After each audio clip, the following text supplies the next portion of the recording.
Arkadaşlar merhaba, Kripto Terimleri serimizin 3. videosuyla karşınızdayız. Birinci videoda ilk 9 terimden bahsettik. Coin'den başladık, HODL'la bitirdik. İkinci videoda ATH'den başladık, TA ile bitirdik. Şimdi 3. videomuzda Fork ile devam ediyoruz. Fork nedir? Fork'un Türkçe anlamına çatallanma diyebiliriz. Çatallanma, ekip içerisinde bir anlaşmazlıktan veya büyük bir hack sonucunda, büyük bir siber saldırı sonucunda çıkabilir. Örneğin 2017 yılında Bitcoin topluluğu içinde büyük bir anlaşmazlık çıktı ve bunun sonucunda fork oldu, çatallanma oldu. Bitcoin Cash ve Bitcoin Gold ortaya çıktı. BCH ve BTG ortaya çıktı. Ayrıca Bitcoin Diamond da bir Bitcoin forkudur. Çatallanma sonucu ortaya çıkan kripto para birimlerinden hangisinin öne çıkacağı ekosistemi oluşturan borsalar, kripto para kullanıcıları, madenciler ve piyasanın belirlediği bir durum.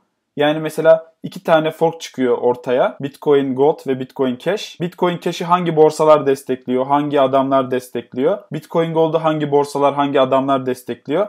Hangileri daha güçlüyse o fork daha güçlü oluyor arkadaşlar. Fork terimi biraz karışık. Fork'u bilmenize çok da aşırı gerek yok. Aşırı kullanılan bir terim değil. Sadece bazen popüler oluyor. Bazen çatallanma olduğunda herkes konuşuyor. Bu fork bu coin'in fiyatını nasıl etkileyecek diye konuşuluyor. Ayrıca fork sayesinde mesela siz elinizde Bitcoin tutuyordunuz 2017 yılında. Siz eğer fork'ta elinizde BTC tutuyorsanız size hediye olarak Bitcoin Cash ve Bitcoin Gold da verdiler. Fork'ların güzel bir özelliği de budur.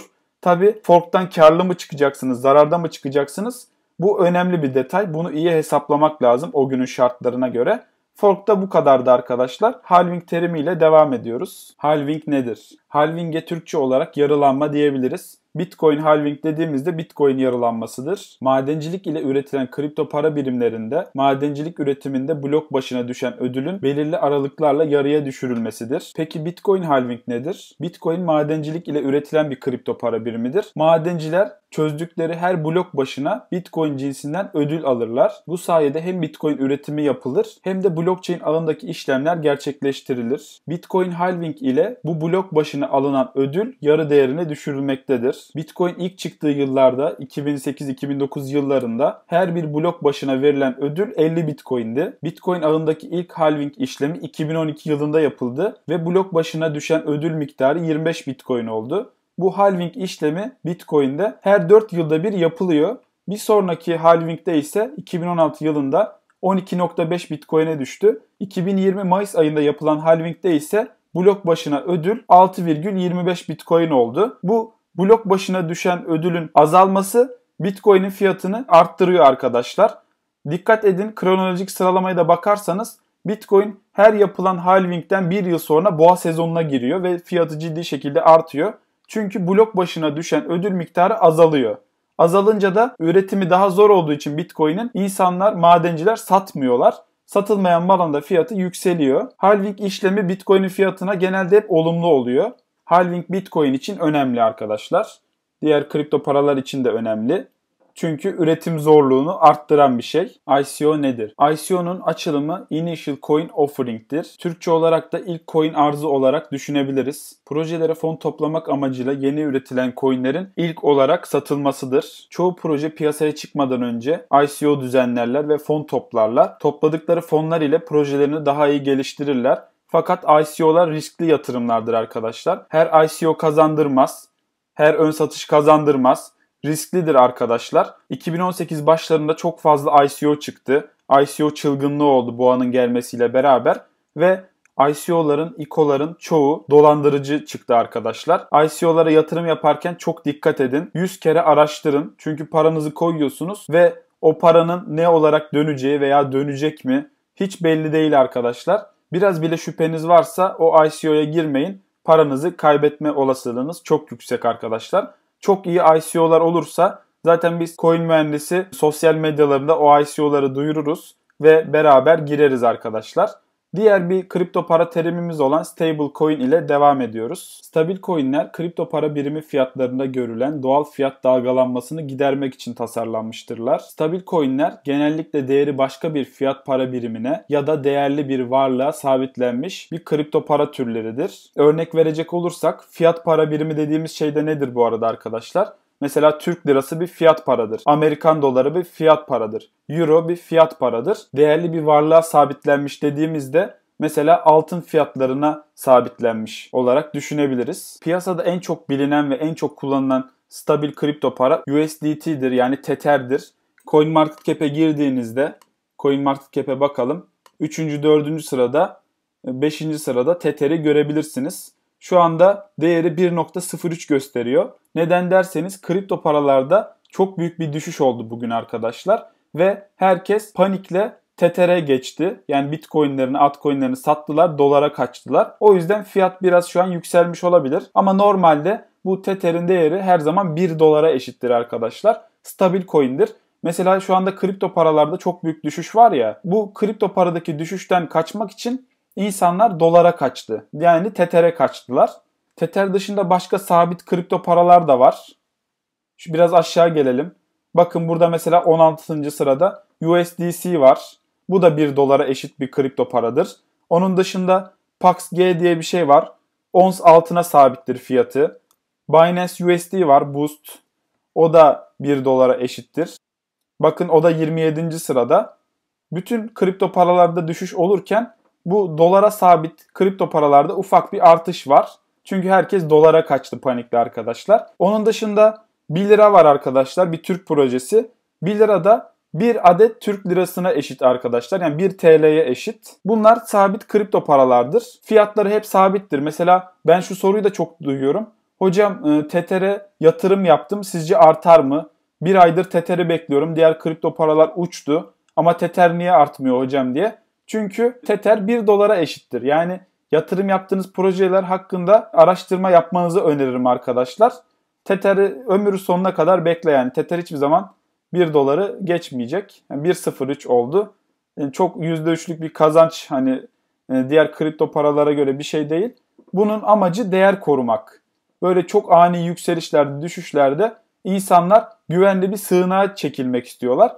Tether burada devreye giriyor arkadaşlar. Tether hakkında güvenlik sorunlarınız varsa, hani Tether'in güvenli olmadığını düşünüyorsanız da mesela USDC kullanabilirsiniz. Tether ve USDC değeri 1 Amerikan dolarına eşitlenmiş olan bir stable coin'dir diyebiliriz.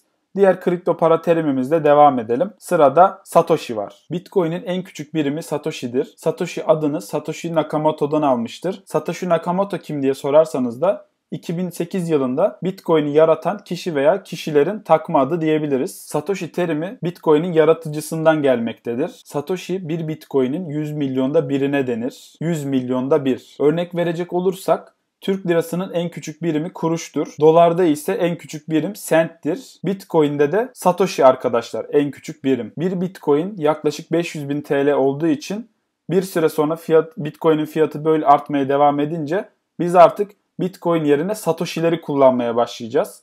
Mesela 0.1 BTC diyeceğimize 10.000 Satoshi diyeceğiz. Görsel üzerinde gösterecek olursak da bakın bir Satoshi bu kadar BTC, 100 milyon Satoshi de bir Bitcoin'e eşit. Satoshi Nakamoto kimdir diye böyle güzel de görseller hazırlamışlar. Kim olduğu kesinlikle bilinmiyor arkadaşlar. Hatta Netflix'te bir belgesel de var Satoshi Nakamoto ile alakalı veya başka yerlerde. Arıyorlar bulamıyorlar kim olduklarını. Belki de ölmüştür. Yani bilmiyoruz. Zaten Bitcoin'i değerli kılan bu. Eğer Satoshi Nakamoto'nun kim olduğu belli olsaydı Bitcoin merkeziyetli olurdu. Şu an merkeziyetsiz arkadaşlar Satoshi Nakamoto. Buradan da bu konu hakkında bayağı bilgi sahibi olabilirsiniz. Satoshi Nakamoto'nun kim olduğu hakkında belirli varsayımlar var. Benim de bir tahminim var. Ama şimdi tahmini söylemeyelim, hani şey yapmayalım. Durum bu şekilde arkadaşlar. Bir sonraki kripto para terimimizle devam edelim. Bir sonraki terimimiz white paper. White paper nedir? Şimdi onunla devam ediyoruz. Yeni bir kripto para projesi çıkacağı zaman siz bu kripto para projesi hakkında bir bilgi sahibi olmak istiyorsunuz. O zaman gidip o projenin white paper'ını okursunuz arkadaşlar. Proje hakkındaki tüm detaylar o white paper'da yazar. Bitcoin'in de 2008 yılında Satoshi Nakamoto tarafından white paper'ı yayınlandı. Siz bir kripto para projesine yatırım yapacağınız zaman veya bir ICO'ya katılacağınız zaman white paper sayesinde projenin çözmek istediği bir problemin ana hatlarını, çözümünü, ürünlerinin ayrıntılı tanıtımını, mimarisini ve her türlü detayı white paper'dan öğrenebilirsiniz. Mesela şimdi sizinle bir kripto paranın white paper'ını bulalım. CoinMarketCap'e geliyorum. CoinMarketCap'e geldim. Mesela hangi projenin white paper'ını bulalım? Mesela Polkadot'un white paper'ını şu an bulmak istiyorum.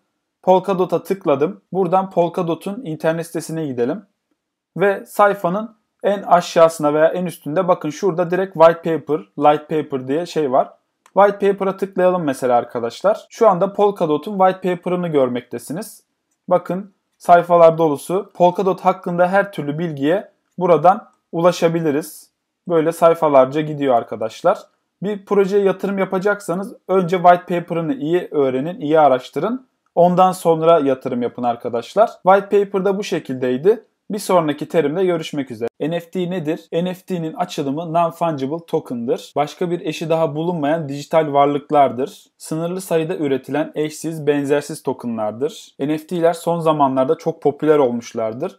NFT tabanlı projelerde Chiliz gibi, Tieta gibi, Engine gibi, Sant gibi, Mana gibi, Axie Infinity gibi çok ciddi fiyatlamalar yaşamıştır. NFT hakkında çok detaylı bir videomuz bulunmakta Coin Mühendisi YouTube kanalında. İsterseniz onu da izleyebilirsiniz. NFT nedir tarzında güzel bir video hazırlamıştık önceden sizlere. Daha detaylı bilgi isteyenler bunu izleyebilir. Şimdi diğer kripto para terimimize devam edelim. DeFi nedir? DeFi nedir? Şimdi bundan bahsedelim.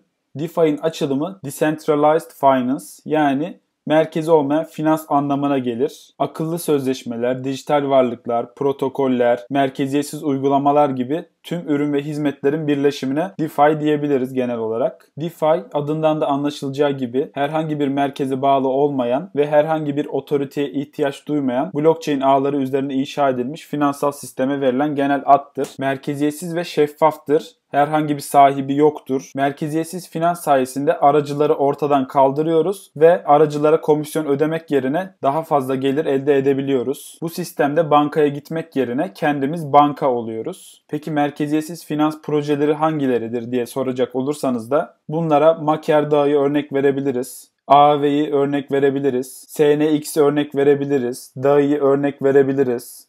Compound, Chainlink, bunlar DeFi'nin en büyük projelerinden diyebiliriz. DeFi ve NFT projelerini görmek isterseniz coinmarketcap.com'da NFT projelerini şuradan görebilirsiniz. Burada NFT projeleri mevcut. DeFi projelerini görmek isterseniz ise şurada DeFi kısmına tıklarsınız ve buradan da en büyük DeFi projelerini görebilirsiniz. Uniswap, Chainlink, Terra, Aave, Avalanche, DAI, PancakeSwap, Maker, Compound, The Graph gibi DeFi projelerini de buradan görebilirsiniz arkadaşlar. 25 adet terimden oluşan Coin Mühendisi 25 kripto para terimi videomuzun sonuna geldik arkadaşlar. 25 adet kripto para terimini sizler için özetlemeye çalıştım. İnşallah faydalı olmuştur. Hoşunuza gittiyse ne mutlu. İnşallah öğrenebilmişsinizdir. Bir sonraki Coin Mühendisi eğitim videolarında görüşmek üzere.